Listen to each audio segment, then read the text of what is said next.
මේ වීඩියෝ එකේ සුළු වේලාවක් ඔබට දකින්න ලැබෙන රෝගත කිරීම පළමු දිනේ මොන්සෙන් මිචෙල් දක්වා බසෙන් සහ දුම්රියෙන් ගමන්ගත් ආකාරය පිළිබඳවයි. First few minutes of this video is about traveling up to Mont Saint Michel. Narration and English on visiting the cathedral will start afterward, as I had to minimize the playtime of this video.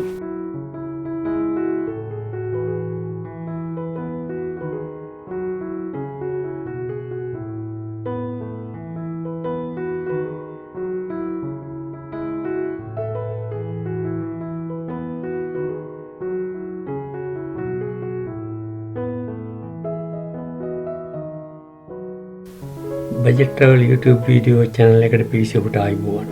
Welcome to my Budget Travel YouTube video channel. මේ video channel එකේ මම බලාපොරොත්තු වෙන්නේ මගේ travel experiences ඔබ සමග share කරගන්න. හේතුව මා කළ සියලුම විදේශ චාරිකා මා විසින්ම සොයා බලා සැලසුම් කර අඩු වියදමකින් ක්‍රියාත්මක කළ ඒවා නිසා ඔබට බොහෝ විට උපකාරී වේ යයි සිතපු නිසා. මේ වීඩියෝ එක මොන්ට් සෙන්ට් මිචෙල් කියන ප්‍රංශයේ පිහිටි ඉතා ආශ්චර්යමත් දේවස්ථානයක් පිළිබඳවයි. මේ මුහුදෙන් වටවුන අක්කර 17ක පුංචි දූපතක්. භූවිද්‍යාඥයන් කියන විදිහට වසර මිලියන 525කට පෙර ගිනි කන්දකින් මතුවුන මොල්ටන් මැග්මා වලින් එහෙමත් නැත්නම් උණු ලාවා වලින් හැදුන තිරුවානා මිශ්‍ර පාෂාණ කන්දක් විදිහටයි මොන්ට් සෙන්ට් මිචෙල් හඳුන්වන්නේ. මෙම ස්ථානයේදී මුණගැසුණු දේවගතිවරයෙක් විස්තර කළ පරිදි ඉතා වටිනා ඓතිහාසික තොරතුරු ටිකක් ඔබට නොකියාම බැහැ. මුල් කාලයේදී එනම් ක්‍රිස්තු වර්ෂ 708 නෝමන්ඩි ප්‍රදේශයේ පදිංචිව සිටි සෙන්ට් හර්බර්ට් බිෂප්තුමා මේ ස්ථානයේ ඔරේටරි එකක් එහෙමත් නැත්නම් දේශන ශාලාවක් ඉදි කළා. එදා පටන් මෙම ස්ථානය මොන්ට් ටොම්බ් එහෙමත් නැත්නම් ටොම්බ් ඔෆ් ද ගෝඩ් නමින් රෝමන් කැතලික්වරු අදහපු සෙල්ටික් ගෝඩ් කෙනෙකුගේ සොහොනක් ලෙස වන්දනා කළා. පසු කාලයකදී මෙම ස්ථානය ආර්චේන්ජල් දෙවිවරුන්ගේ දේවස්ථානයක් බවට පත් වුණා. එසේ වූයේ 966 දී සෙකන්ඩ් ආර්චේන්ජල් සෙන්ට් මිචෙල් විසින් ඉදි කළ එබේ එක එහෙම නැත්නම් දේවස්ථානය නිසා.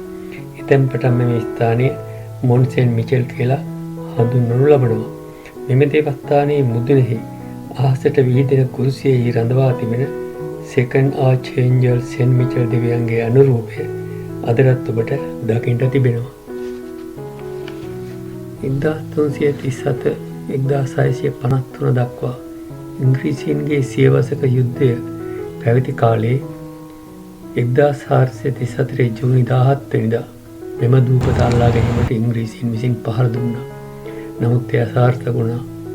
ඔවුන් තමාගේ කැලිබර් 384 ප්‍රමාණයේ කාලතුවක්කු දෙකක් මෙම දේවස්ථානයේ ඇතුළු දොරටු අසල ප්‍රදර්ශනය කර තිබුණත් ඇත්තටම දකින්න ලැබෙන්නේ කාලතුවක්කු රඳවන එක් ස්ටෑන්ඩ් එකක් පමණයි. පසු කාලීනම 1469 දී ප්‍රංශයේ 11 වෙනි ලුවී රජතුමා විසින් ඕඩර් ඔෆ් සෙන්ට් මිචෙල් නමින් පනතක් ඇති කළා. එසේ කළේ ඒ රාජකීය දේවස්ථානයේ විදිහට සැලකීමට. හරියට එංගලන්තයේ තිබෙන වෙස්ට්මින්ස්ටර් ඇබේ වගේ. නමුත් පැරිස් වල සිට මොන්ට් සෙන්ට් මිචෙල් වලට ඒ කාලයේ ගමනාගමනයේ බෙහෙවින් අසීරු නිසා එය ක්‍රියාත්මක කර ගැනීමට අපහසු වුණා. 1787 සිට 1799 කාලය තුල පැවති ප්‍රංශ යුද්ධය නිසා මෙම දේවස්ථානය වසා දැමුවා. පණුවන් නෙපෝලියන්ගේ පාලන කාලයේදී එනම් 1804-1863 දක්වා කාලය තුල මෙම දේවස්ථානයේ රජයේ සිර කඳවුරක් ලෙස භාවිතා කළා. 1874 දී මෙම ස්ථානය ප්‍රතිසංස්කරණය කොට ඓතිහාසික සම්පතක් ලෙස ප්‍රකාශයට පත් කළා. 1979 දී මොන්ට් සෙන්ට් මිචෙල් දේවස්ථානයේ සහවට ඇති කලබ ප්‍රදේශයත් හෙක්ටයාර් 6560ක ගොඩබිම් ප්‍රදේශයත් වර්ල්ඩ් හෙරිටේජ් එකක් විදිහට ප්‍රකාශයට පත් කරනු ලැබුවා. මෙම භූමි ප්‍රදේශය ඉතා අලංකාර බැටළුවන් බහුල තනියමක් ලෙස අද අපට දකින්න පුළුවන්. මේ නිසා සංචාරකයන්ට කිලෝමීටර් 2ක් පමණ දුර නොමිලේ සපයා ඇති ෂටල් සර්විස් එකෙන් හෝ ඇවිද යාමෙන් දේවස්ථානය නැරඹීමට යන්න පුළුවන්. මෙම භූමි භාගය හරහා දේවස්ථානය දක්වා ෂටල් සර්විස් එක හැර වෙනත් කිසිම පෞද්ගලික වාහනයකට යන්නට අවසර නැහැ. මෙම ස්ථානයේ පිහිට ඇත්තේ පැරිසියේ සිට කිලෝමීටර් 375ක් දුරින්. එනම් ප්‍රාන්සියේ වයිඹදිග මුහුදු තීරයේ පිහිටි නෝමණ්ඩි කියන ප්‍රදේශයේ. පැරිසියේ සිට දුර නිසාත් අනෙකුත් ප්‍රසිද්ධ ස්ථාන පැරිසියාවට පිහිටා තිබෙන නිසාත් මෙම ස්ථානයේ බොහෝ සංචාරක ලිස්ට් වලින් ඉවත් වී තිබෙනවා. තවත් එක් හේතුවක් තමයි මෙම ස්ථානයට ළඟා වීමට දුම්රියෙන් හා බස් රථයෙන් යන දෙකින්ම යාමට සිදුවීම. ඒ වගේම පැය 5කට ආසන්න කාලයක් ඒ සඳහා ගත වෙනවා. මේ ස්ථානයේ බලා අපුස පැරිසියට එනට අඩුම වශයෙන් දින දෙකක්වත් වෙන් කරන්න සිදු වෙනවා. පැරිසියේ සිට රිනේස් දක්වා ගුවන් මගින් දුම්රියෙන් හෝ සුකෝබෝගි බසයෙන් යන්නට පුළුවන්. රිනේස් ඉඳලා මොන්ට් සෙන් මිචෙල් වලට බස් එකේ යන්න පුළුවන්. ඒ වුණත් රිනේස් වලින් හවස 6ට පෙර පොන්ටසෝන් දක්වා වෙනම දුම්රියකින් ගොස් එතෙන් සිට මොන්ට් සෙන් මිචෙල් වලට බසයෙන් යන්න පුළුවන්. එහෙම නැත්නම් රිනේස් ඉඳලා මෝටර රථයකින් යන්නත් පුළුවන්. එහෙම නැත්නම් RV හෙවත් මෝටර් හෝම් එකකින් යන්නත් පුළුවන්. ඕන් සඳහා වෙනම RV පාක් එකක් නගරයට නුදුරින් තිබෙනවා. ඒ නැවතිලා ඉඳලා පාසුදා උදෙන්ම දේවස්ථානේ බලන්න යන්න පුළුවන්. උදේ 8 වෙනකොටවත් ගියොත් කරදරයක් නැතුව දේවස්ථානේ බලන්න පුළුවන්. වසරකට මිලියන 3ක් සංචාරකයෝ ආගම් ભેදයකින් තොරව මෙම ස්ථානය බලන්නට යනවා. මුල් කාලවලදී ලෝ ටයිඩ් නැත්තම් බාදිය තියෙන වෙලාවට පමණයි මේ ස්ථානයට යන්න පුළුවන්. හයි ටයිඩ් තිබෙන වෙලාවට එහෙමත් නැත්තම් වඩදිය තිබෙන වෙලාවට මෙම ස්ථානයට යන්න බෑ. නමුත් දැන් පාලමක් ඉදි කර තිබෙන නිසා ඕන වෙලාවක යන්න පුළුවන්.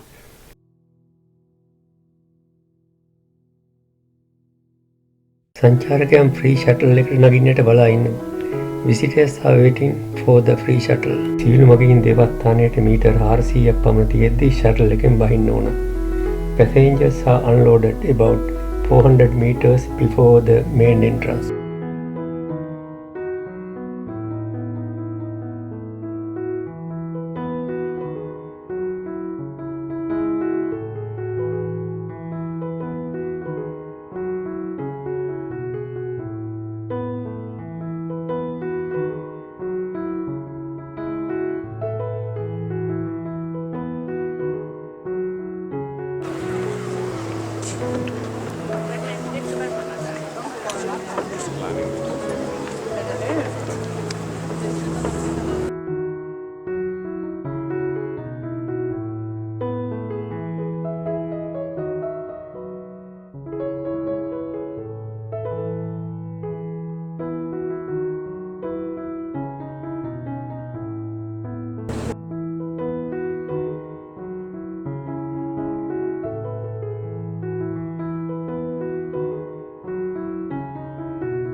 බොහෝ පාසල් ළමයි ගුරුවරුන් සමග මේ ස්ථානයට එනවා.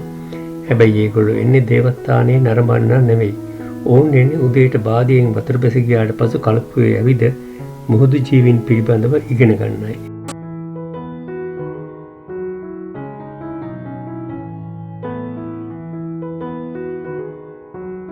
School children visit this place with their teachers. They mostly don't come to visit the cathedral. They walk a long distance in the bay to learn on biology because seawater is fully drained after low tide in the morning.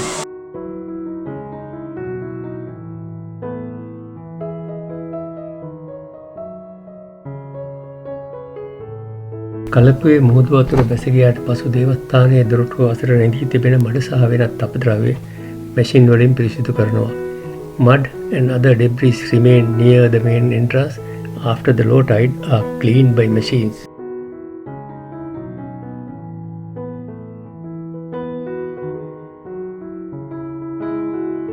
ප්‍රධාන දොරටුවෙන් ඇතුළු වුණාට පසු දේවස්ථානයේ නගින පියකට පෙර දක්වා ඇති මාවත දෙපස hotels, ආපනශාලා සහ පිනත් වේලන්සැල් බොහෝමයක් දකින්න තිබෙනවා. 1888 ආරම්භ කළ ප්‍රංශ ජාතිකයන් අතර ඉතා ජනප්‍රිය සහ ප්‍රසිද්ධ ලා මේරේ පෝලාඩ් කියන රෙස්ටොරන්ට් එක පාරේ වම් පැත්තේ අදටත් කාර්යබහුලව තිබෙනු දකින්න පුළුවන්.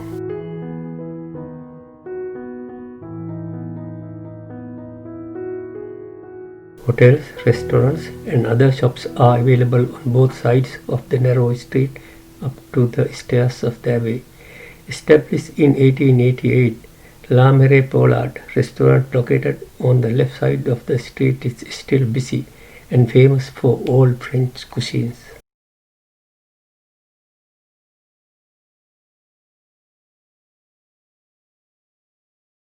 එක්දා සාරසිය තිසතරේ ජූනි 17 වෙනිදා අසාර්ථක වූ ඉංග්‍රීසීන්ගේ බෝම්බ ප්‍රහාරයෙන් පසු අතහැර දමා ගිය කාර්තුවක්කු දෙකක් ගැන කියවන දැන්වීම් පෙරව ඒ අසරමැති පවුරෙහි තිබෙනු දකින්නට පුළුවන්. නමුත් අද එහි ඇත්තේ එක් කාර්තුවක්කු රඳවනයක් පමණයි. English army attacked the Mont Saint Michel on June 17th in 1434, but it was failed. Sign displayed on the wall says that English army has abandoned 2 cannons near the Mont Saint Michel. Today we can see only one stand fixed for a cannon.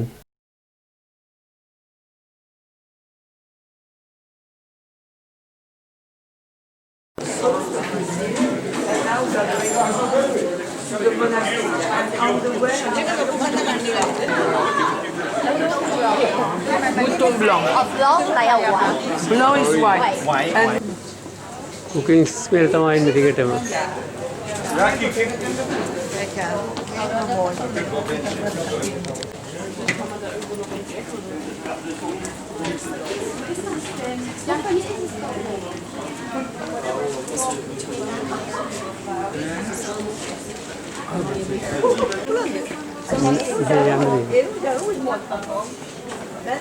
Church එක.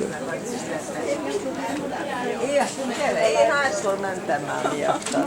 Most tudod, hogy én a levelező lapoknál. Na de nem láttam.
දේවස්ථානයට ළඟාවීමට පියගැට පෙළ 350ක් ඇති බව සඳහන් වෙනවා.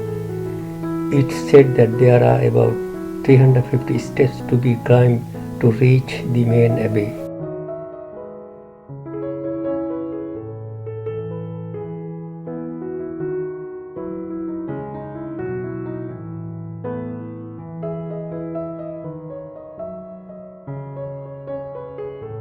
දේවස්ථානයට ඇතුළු වීමට ticket පතක් මිලදී ගත යුතුයි. උදේ 8 වෙනකොටවත් ගියොත් ඉක්මනින් ටිකට් එකක් ගන්න පුළුවන්. ප්‍රමාද වුණොත් සමහර විට ටිකට් ඔෆිස් එකේ දරුටුවෙන් පිටපැත්තටත් පීදී ඇති පොලිමේ බොහෝ වේලාවක් ඉන්න වෙනවා. Visitors have to purchase a ticket to enter the abbey. If you go to Mont Saint Michel by 8 a.m., you can buy a ticket soon. If late, a long line at the ticket office is to be expected.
Rock wall of Mont Saint Michel from land side is about 8 feet wide.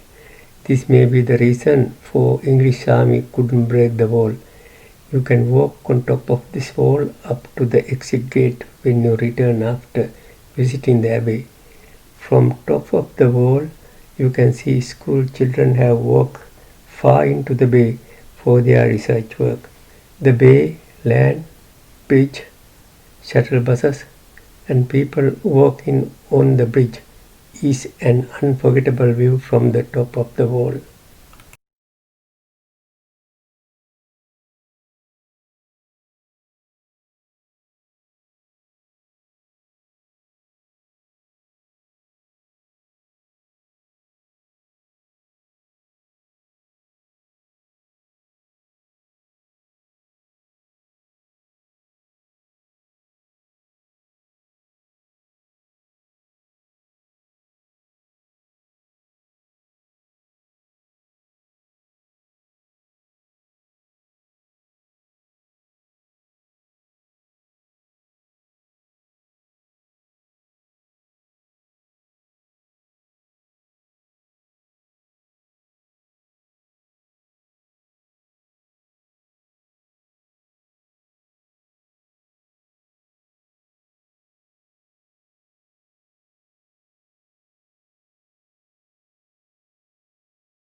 දේවස්ථානයේ බලා ආපසු යන සංචාරකයන් shuttle bus එක ගන්න පොලිමේ එක්ක වෙන හැටි ඔබට දකින්න පුළුවන්.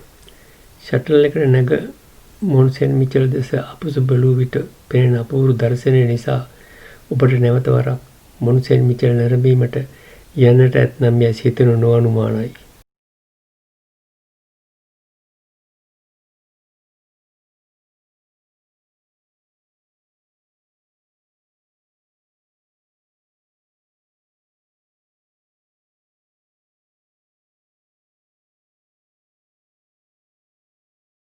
You can see visitors line up for the shuttle bus to get back home after visiting the abbey.